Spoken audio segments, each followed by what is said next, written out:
because the beauty of it kills it. You have to walk the talk. You can't say one thing and then go and dance.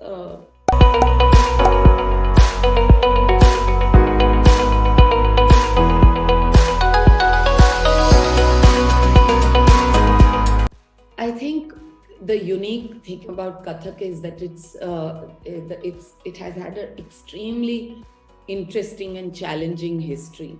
It has gone from the Gangetic Valley temples along the Gangetic Valley into the grand courts in the north, finally into smaller kotas and small principalities during the British period, and eventually onto the proscenium stage. So it has also been a very democratic form. It has been a form that has a synthesis of both Hindu-Muslim cultures, which is, I think, very, very relevant today, that it is inclusive, right? And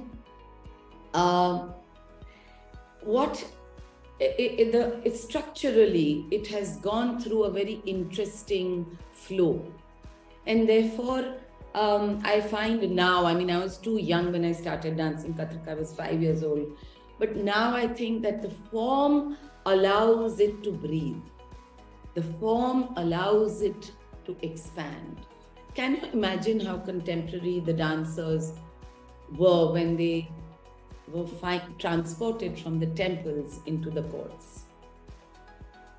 Essentially, the intention of the dance changed from a dance that talked about our mythology, and it was a social interaction using mime, using gestures and simple dance, into the court with, a collection of people who were used to fine things, who were connoisseurs of the arts and music, and to attract their attention. And therefore, Kathak is also a very vibrant, dynamic polity, which is very intricate footwork, amazing movements, very fast pirouettes, interesting,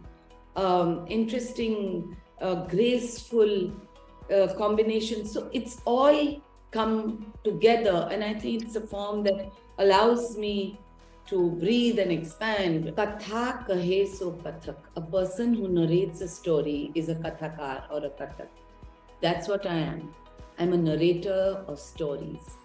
But I have to ask myself, what stories? It's an old form that it's like a river. Tradition is like a river that is constantly rejuvenating itself, that is constantly imbibing from the atmosphere. It is flowing through valleys and forests and towns full of concrete. So stories change, and it's the artist's prerogative to breathe the air of today.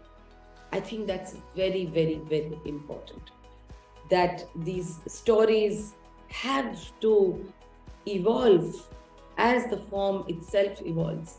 My guru, the late Pandit Birju Maharaj Ji, was a great legend.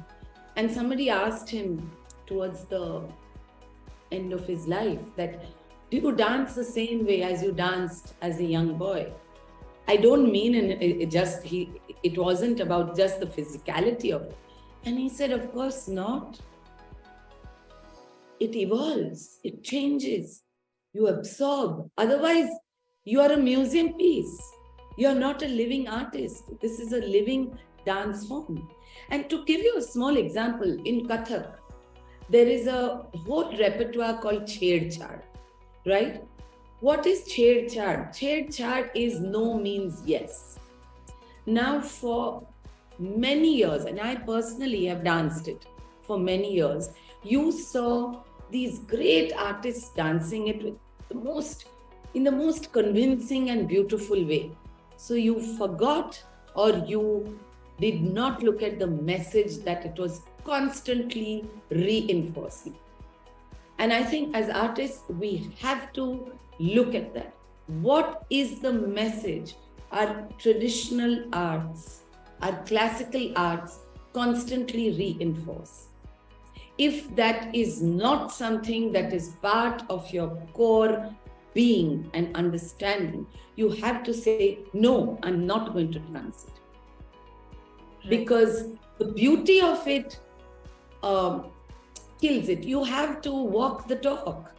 You can't say one thing and then go and dance because it actually means no is yes, and it's danced very beautifully. It's composed very beautifully. Use it in a different way, maybe. Transform it. Transform that beauty that gives a message which is positive for half of humanity. Well, Kathak was always done by men.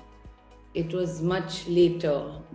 Again, patriarchal. Many of women from the traditional Kathak families were not allowed to dance. I am so happy to see that it's changing. And women from the traditional Kathak families, the holders of the Kathak tradition, if you may say, the women have started performing. It was much later that women came onto the scene. There have been some incredibly courageous Kathak women dancers who have changed the narrative of the dance form. So many. I won't like to point out, but I would like to point out my Guru Srimati Kumudini Lakhya. She changed the whole narrative, the whole feel of Kathak. So it was, in fact, the induction of women make the dance form so much richer and vibrant. Right. Because it was seen as, it's not as a form, it doesn't have a separation of the genders. There's no dance that is for men and dance that is for women, which is great because it is a genderless form that can be danced by women or men.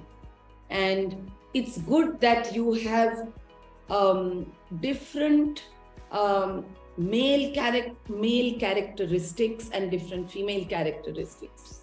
Both strong, graceful, powerful, gentle, everything coming together. But at the same time, I would like to mention that, when you talk about the Naikas, right? I hate 8 forms of women. Why? We are million forms of women. And the focus is always the male character, and the men are sort of meandering around that male character, like planets around the sun, and the male character, we either pining for him or angry with him or upset with him. Okay, all that is beautiful. But we also have independent feelings. We also become the sun. And it's very, very empowering to see that many women and many men also, I would like it more, are bringing in the female character as the central focus.